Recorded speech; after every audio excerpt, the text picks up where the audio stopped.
Notimundo a la carta. Una opción para mantenerse informado. Con Gisela Bayona.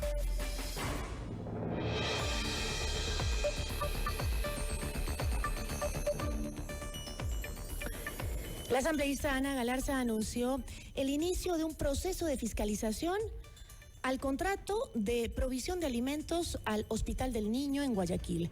¿Las presuntas irregularidades serían responsabilidad del actual gobierno para la asambleísta?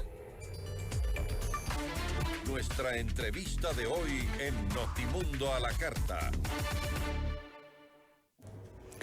Nos acompaña a esta hora Ana Galarza, asambleísta por Construye. Asambleísta, ¿cómo está? Muy buenas tardes, gracias por estar con nosotros.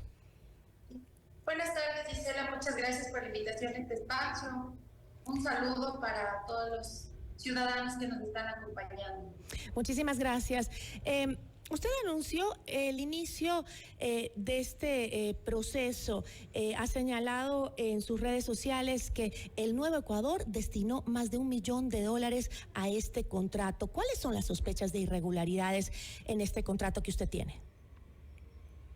Bueno, tengo que reconocer que esta denuncia se hace gracias a ciudadanos valientes que trabajan al interior de los hospitales y que se dan cuenta de que hay ciertos contratos que tienen evidentes sobreprecios. Y son ellos los que nos hacen llegar la información y a partir de esa información nosotros hemos hecho los pedidos de información. En este sentido yo hice los pedidos de información correspondientes y por eso es que logramos obtener la información del contrato de alimentación del Hospital de Niños. Y es un contrato por $1 millón, donde vemos, por ejemplo, que el litro de aceite compran a $16. Pero, asambleísta... Ejemplo, pero es increíble. Sí, yo ya oí esa noticia. Pero, asambleísta, las mismas autoridades del gobierno denunciaron ante la Fiscalía General del Estado esas irregularidades que usted está mencionando en el proceso de compra de los alimentos en el Hospital del Niño. También pidieron la investigación de la Contraloría frente a este hecho de supuesta o presunta corrupción.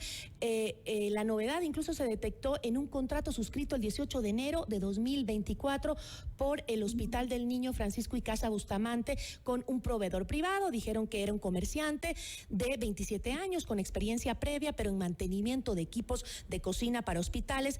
Eso fue lo que el mismo Estado y las autoridades plantearon. Para usted, ¿el gobierno está detrás de este hecho de corrupción o cuáles son las presunciones para iniciar un proceso de fiscalización cuando el mismo gobierno ha denunciado el hecho? El gobierno denunció el hecho después de mi denuncia.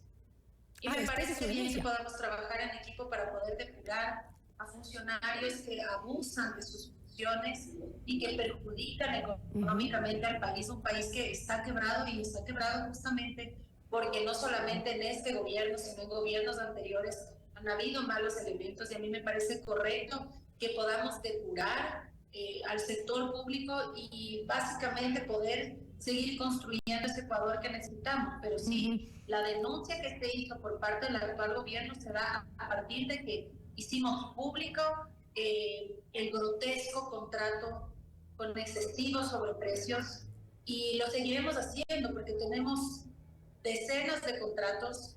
En muchos de ellos se puede observar muchísimos sobreprecios que sumando dan $millones y lo seguiremos haciendo porque es nuestra función para que lo sepa el gobierno y que el gobierno también pueda separar a los malos elementos. Esa es la facultad que el gobierno también tiene. Pero el gobierno ya anunció que desvinculaba a las autoridades. También denunciamos en Contraloría y en Fiscalía General del Estado. Pero, asambleísta, el gobierno ya anunció que se desvincularon a las autoridades del hospital.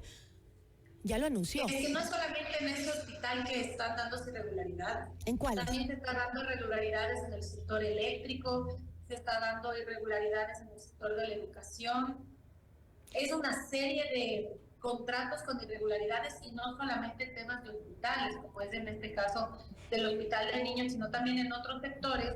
Y por eso justamente nosotros tenemos la función fiscalizadora para trabajar en equipo, para poder identificar si hay irregularidades, para hacer notar este tipo de situaciones y que el gobierno pueda tomarlos correctivos y separar a estas autoridades. Pero usted, el proceso... Primero le hacen quedar mal al gobierno y segundo le hacen daño al país. Sí, claro, pero usted anunció el inicio de un proceso de fiscalización en contra de la provisión de alimentos del Hospital del Niño de Guayaquil por esta irregularidad específicamente. Y el gobierno, por eso es importante también que, como usted dice, se hagan a otros sectores, no solo a los que ya está investigando el gobierno y que ha anunciado incluso sanciones. El gobierno empezó a investigar este tema porque yo denuncié.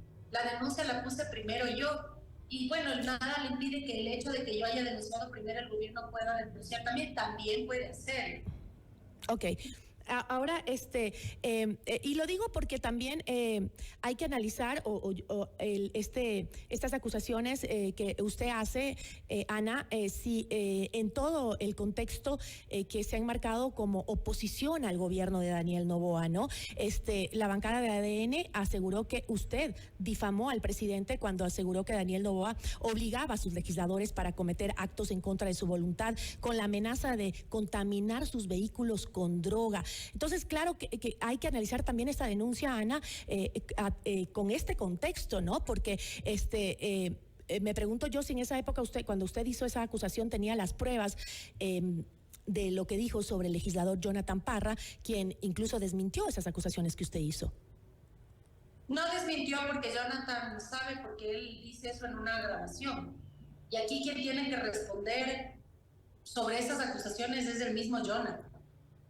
Porque Jonathan es el que dijo que si no perjudicaba a sus compañeros legisladores iba a tener repercusiones en contra de él o incluso en contra de su familia. Bueno, lastimosamente ayer un familiar de Jonathan fue secuestrado. Yo de todo corazón espero que ese tema pueda solucionarse y que la Policía Nacional y sus direcciones especializadas puedan liberar lo más pronto posible, no solamente a este familiar de Jonathan, sino también a las personas que están pasando estos momentos complicados en torno a la inseguridad y la delincuencia. Y yo no soy opositora a una persona, Gisela, yo soy opositora a los abusos que le han hecho mucho daño al país y que justamente por eso el Ecuador está complicado. Mi trabajo es fiscalizar de manera imparcial, de manera transparente, y enhorabuena que el gobierno también pueda separar esos malos elementos y que así podamos seguir depurando las instituciones públicas, porque caso contrario no va a haber plata que alcance. Realmente el Estado tiene dificultades económicas y en ese sentido nosotros tenemos que trabajar con absoluta imparcialidad, transparencia, profesionalismo y oportunidad. Sí, pero justamente en ese que usted dice, yo no estoy en contra ni soy oposición de una persona u otra, pero marcó distancia del gobierno justamente por su cercanía con la Revolución Ciudadana. Se enmarcaron como oposición justamente por eso. Y ahora veo en esta última información que tengo referente a lo de la enmienda constitucional que se acaba de dar en la Asamblea. Déjame busco la información porque esto es reciente, ¿no? En donde acaban de aprobar, dice, correísmo, Partido Social Cristiano y Construye se unen y aprueban polémica enmienda sobre veto presidencial. Con 94 votos a favor, la Asamblea aprobó una enmienda que reduce el número de votos necesarios para ratificarse en un texto vetado por el Ejecutivo. La bancada oficialista rechazó este proyecto. Estoy leyendo de primicias la información que acaba de salir, ¿no? Ahora, me pregunto yo, ¿ahora sí se unen con el correísmo? Luego de que se pusieron como oposición al gobierno justamente porque estaba aliado al correísmo, ¿ahora son ustedes los que se unen al correísmo? No, jamás nos uniríamos al correísmo. De hecho, ayer tuvimos una votación de juicio político por el tema del exministro Juan Zapata. Votó el correísmo, votó el Partido Social Cristiano, votó ADN, votó Construye, votó Pachacuti, votaron los independientes. Hemos tenido muchas votaciones unánimes. Esta enmienda constitucional venía de un proceso de la Corte Constitucional que nos daba un plazo para pronunciarnos, la Corte Constitucional, y nosotros no podemos irnos en contra de la Corte Constitucional. Ahora, entonces, esto también es un tema que tiene que comprender la ciudadanía Además que yo soy contraria a la constitución correísta, hiperpresidencialista, prodelincuencial que nos dejaron desde el 2008, en la que se han amparado muchos delincuentes para sacar sus habeas corpus y sus garantías constitucionales para quedar en impunidad. Y me parece importante, al menos nosotros estamos actuando con coherencia, porque siempre hemos dicho que esta constitución correísta se tiene que cambiar. Ahora, si el correísmo ha votado a favor de este tema de enmienda, quien tiene que responder por su coherencia o incoherencia serán ellos, porque fueron ellos los que hicieron esa constitución, no nosotros. De hecho, yo creo que esa constitución tiene que cambiarse. ¿En qué le beneficia a la ciudadanía asambleísta que se reduzca el número de votos para ratificarse en un proyecto? ¿En qué le beneficia a la ciudadanía?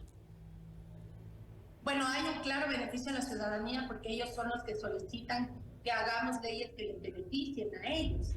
Y muchas veces cuando el Ejecutivo tiene ciertos intereses y cálculos políticos, termina vetando las leyes, termina poniendo impuestos de los vetos, impuestos cuando sabe que no hay trabajo en el país, cuando sabe que la ciudadanía con el salario básico unificado... Pero asambleísta, ¿dónde queda la figura de colegislador del Ejecutivo entonces?